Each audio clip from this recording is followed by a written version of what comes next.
Hey Shane, how you doing? Good. What's up, chap? When you're back on the practice field Wednesday, I guess it is. Yeah. Do you anticipate like Josh Downs and Cross and Goodson being on the practice field? Or are they still in They're rehab mode? they're progressing well. We'll work through that tomorrow. I would expect them to be back next week for sure. But they're still working through it, but they're all progressing really well, chap.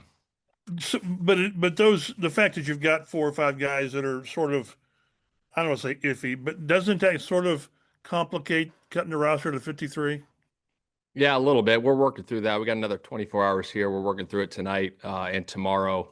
Obviously, some tough decisions to be made in the next 24 hours. But we'll get it all finalized, myself and Chris and his staff as we go through it. Thanks, Coach. Yep. Jake. Hey, Coach.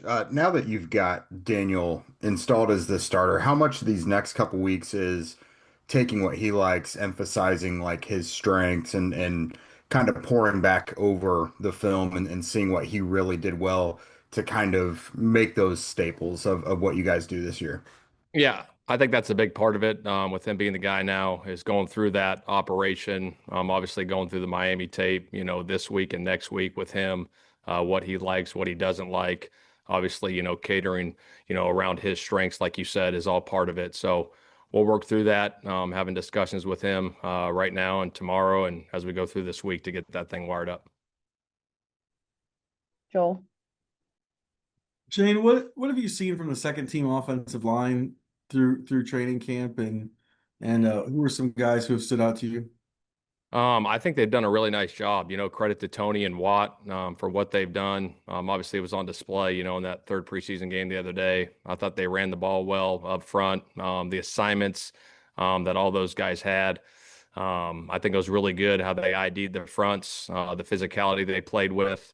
Really don't want to single out a certain guy because I think they've all, done a really good job. Working through those roster spots with those second guys here the next 24 hours, but pleased with all those guys. With Dalton Tucker getting some center reps, just how much have you guys done that with him? And is that just kind of trying to figure out exactly what everybody can do? Yeah, 100%. I think, with Board in there and then Danny, obviously if something happens to, two of those guys, want to have a backup plan, and just, getting guys in there and seeing where he's at. I thought he did a really nice job in there, with the snaps that he had and the shotgun snaps and doing that and the calls and the IDs. I thought he did a really nice job in there on Saturday. JJ.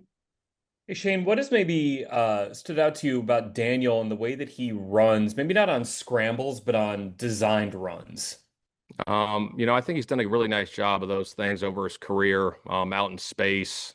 Some of the runs that he does have, he can pop out there, and I think he does a good job of finding, some creases, when he has that, those opportunities. But I think he's averaged a good, chunk carries. His average yards per carry has been pretty good over his career. So I think he's done a really nice job with that. Obviously we'll look into that stuff game plan wise, as we go through the season. I guess with him specifically, when you're able to kind of turn that dial on a week to week basis, what does that do just for game planning, opening things up within the offense? Yeah, I think it's good when you have another quarterback that can run, and make the defense defend all 11 guys instead of 10 guys. Obviously, that's a huge advantage for us offensively. So every game plan week we'll look into that and see if there's opportunities for that. Kevin. Shane, you were all about creating an edge during camp. Now that camp is over, do you feel like you did that, and in what ways can you see or not see that? Well, I think we did absolutely did that. I think the way we practiced during training camp, we had I think over I think it was about 400 more reps than we've had last year compared to this year. And I think just getting those reps and creating those edge and the sudden change opportunities, the long drive drills we did. Like I said, I think it's going to, all these games come down to the fourth quarter, and you got to have an edge in the fourth quarter, and you create that in training camp on how you practice and how you prepare. And I thought our guys attacked it the right way all through training camp, and then finished in the preseason the right way. I was very pleased with that. And then since you made the QB decision, has Anthony talked with you specifically about, where he is at with his spot within the franchise? Doubts about that, concerns about that, anything?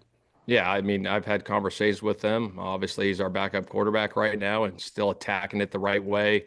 Coming in, being a pro, getting in here early, taking care of his body, rehab treatment, and then in the QB room, preparing like you're the starter. I think we got a great QB room with really bright minds in there, and everyone kind of ping pongs off each other. And then on the practice field, making sure he's working on his fundamentals and details, running the scout team, making sure that's on point and getting better there. And then obviously when meetings are over, making sure we're watching cut ups, third down, red zone, all those things throughout the week, knowing that, he's one play away from playing. Jake. Yeah, throughout camp and the preseason, you're obviously focused on two guys for this spot. But throughout the process, were there any like aha moments with Daniel where like, if we go with this guy, we're gonna be all right? Were there any like moments that really stuck out like that?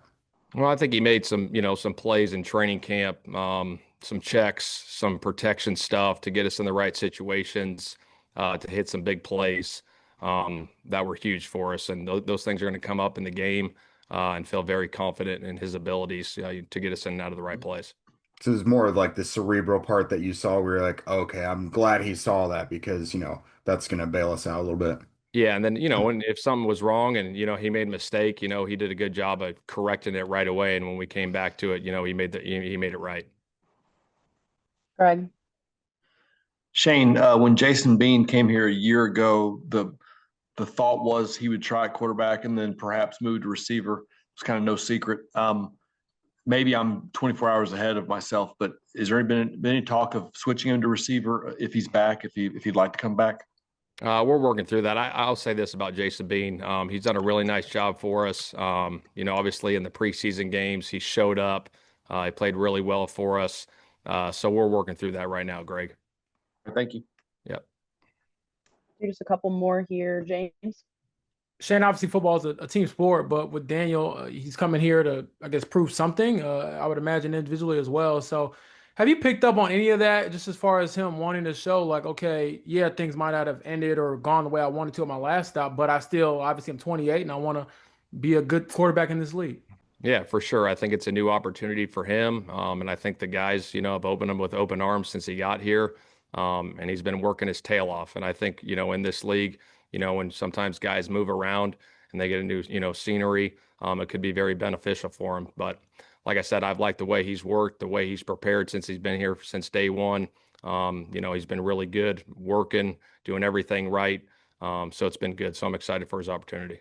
And then one quick follow up. I hear you and other coaches often say, like, prepare like you're a pro. What does that look like? And, and is the early factor a big part of it? Like getting somewhere early, doing extra early work. I mean, I don't know. I'm not a player. Like, Yeah. work the same if you do it at 8 a.m. versus 6 a.m. or how do you view it? Yeah, I think everyone has the routines, but I kind of hit on it, with what Kevin said. I think, as the quarterback, being in here, going through your routine, whether it's getting in the cold tub, the hot tub, getting your body right, or getting in the film room early, getting a head start on the game plan.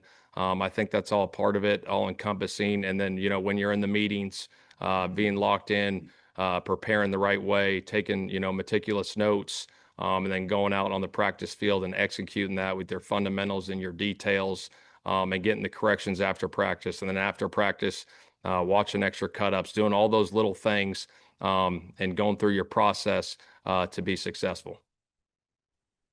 Andrew. Shane, with this being your third year, how does this cut down day compare to your previous two? And is it just more challenging based on the makeup of the roster? Yeah, that's a good question. I think every year has got, its challenges and uniqueness to it. When you're cutting down, it's obviously a tough 2 days, with these guys, because a lot of these guys put in really good work. And when you have to release someone, it could be a new opportunity for them somewhere else. And when you do release them, hopefully you got a chance to get them back on practice squad so you can continue to develop those guys. So obviously a tough time of year, for a lot of guys, that it's part of the business. You got to make some tough decisions. But overall, I thought a lot of the guys, like I said, they worked their tail off. We had a lot of good guys, in camp that did it the right way. So I was just really pleased with the group as a whole this year.